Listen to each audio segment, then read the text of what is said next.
everybody, welcome to Eldritch Page Turner. My name is Sophie and I'm going to talk about some scary books that I purchased in August and September today. In the middle of August I went to Northern Ireland, to Belfast to be more precise, and I picked up some lovely books. The first one being Smothermoss by Alisa Alering, and it's supposedly a folk horror type book. It's set in Appalachia, hopefully that's how you pronounce that, and it's about Sheila, who takes care of her great aunt, garden and home, and the rabbits. She forages for mushrooms in the forest, all while her mother works back-breaking shifts at the nearby asylum. So that's a mood. She worries about her little sister Angie, who's obsessed with nuclear war, a Russian invasion, and some ominous tarot cards that she creates herself. I'm not going to read anymore because you get the atmosphere, and I kind of want a bit of surprise when I start reading it. The next book I got is Acre, which I've read and heard a lot about. It's a book about grief, about a family, a couple who's lost their son, and the now haunted house that they live in. And they think their son is still there in some form, and the wife seeks out a group of occultists to help her. It seems really ominous and quite scary, and quite emotional as well, which will be right up my street. Now, after that, I think this is more of an indie published book. It's called The Rust Maidens, and it's by Gwendolyn Kiste. And the tagline for this one is "Something's happening to the girls on Denton Street." And it takes place in the 1980s in Cleveland, Ohio. It's a bit of an alternative history. It was described to me by the bookseller at Dark Rose Books in Belfast. They were very lovely, and it was described to me as a sort of weird fiction number, which is something that I really enjoy reading. My favourite author being one of the authors of the next book I picked up, which is this beautiful book by Miéville and Keany Reeves. Two of my favourite people in the world coming together as one in this book called The Book of Elsewhere, which, I don't know, the title, the colours, the cover, everything just speaks to me. And having read nearly everything Miéville has produced, I am so excited for this book.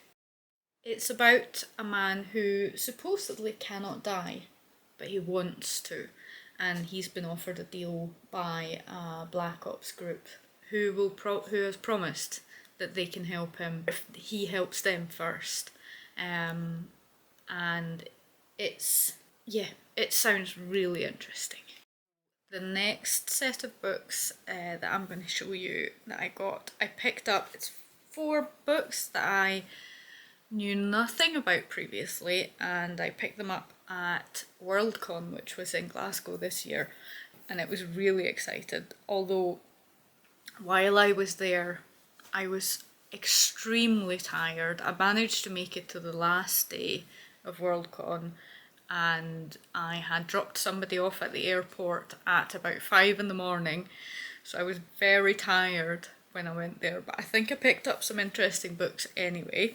This first one is an indie book. It's called At Night, White Bracken, and it's by Gareth, and again it's folk horror.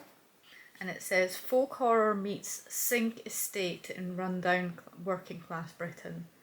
What have Danny Cooper and Hickey unleashed? And it's supposedly a gruesome brutal and fascinating book. And that's pretty much all the information that's on the back. But it seems really interesting, and it's fun to read something by an up-and-coming author who's not necessarily, you know, that well known yet. Next one from Worldcon is a book called Mothtown by Caroline Hardarker. And look at this cover. Isn't it pretty? And a bit creepy as well. Really cool. And again, it's a bit of a scary book. I don't know if it's classified as horror or thriller, but something is very wrong in the world. People are going missing, bodies are showing up changed in strange and remote places. They call it the modern problem, but it means different things to different people. An epidemic, a disappearing, or an exodus. And it's about a guy called David who gets drawn into all of this, and when somebody he knows disappears. So that sounds quite interesting as well, very intriguing. And then I think this is the prettiest cover out of all the books that I got. It's called Bone Roots, and it's by Gabriela Houston. Isn't that nice? I think it's more of a fantasy than a horror.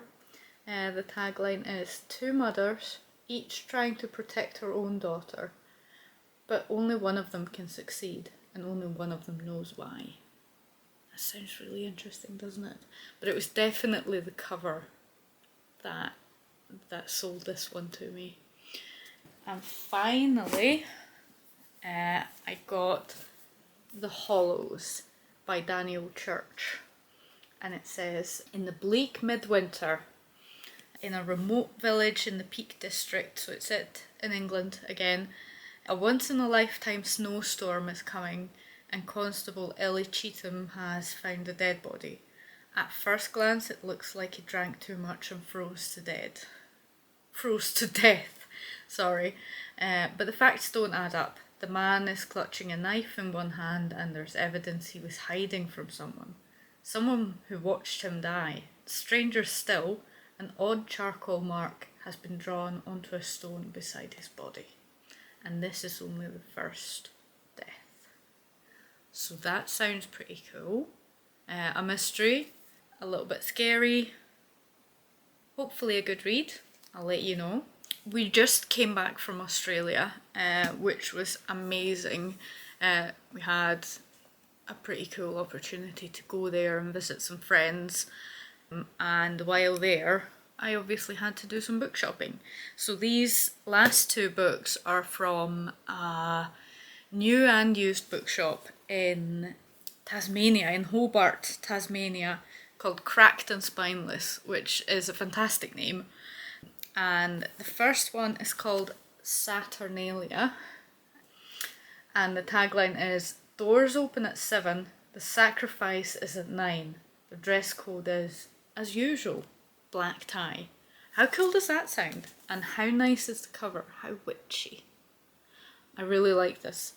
And I'm not going to read the rest of the cover because I don't really want to know anymore right now.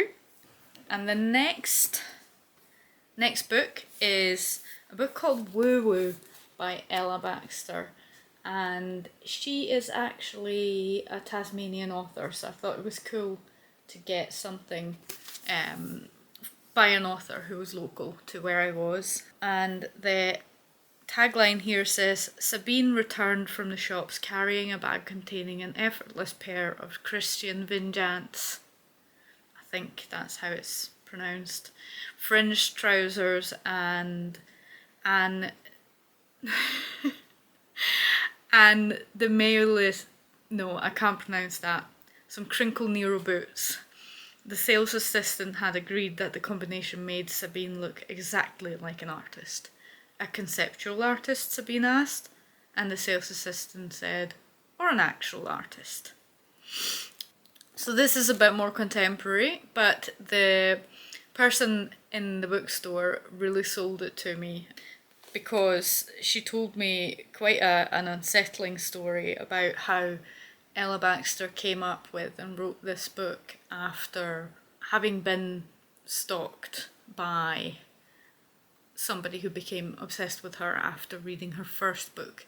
So I'm really intrigued to see how this goes and sort of how her real experience has affected the story that she's written. So I'm really, really excited to read this one as well. And all of these books are being added to my already enormous TBR, which I think I'll make another video going through my existing sort of physical TBR books that I own, physical copies of that I've yet to read, that I want to read still. And then I'll also do one for the books that I have on my e-reader, which will also be quite long. So I have a lot of reading to do this autumn. Probably won't get through all of it. If any of you have read any of the books that we talked about today, please do let me know what you thought and which one you think I should start with. And since this is my first ever book video on YouTube, it would mean the world to me if you could signal boost it a little bit by liking it and maybe even subscribing. It feels so strange to be saying that, but hey, it's what you say, isn't it? So thanks very much for watching. Please come back and I'll see you next time. Bye!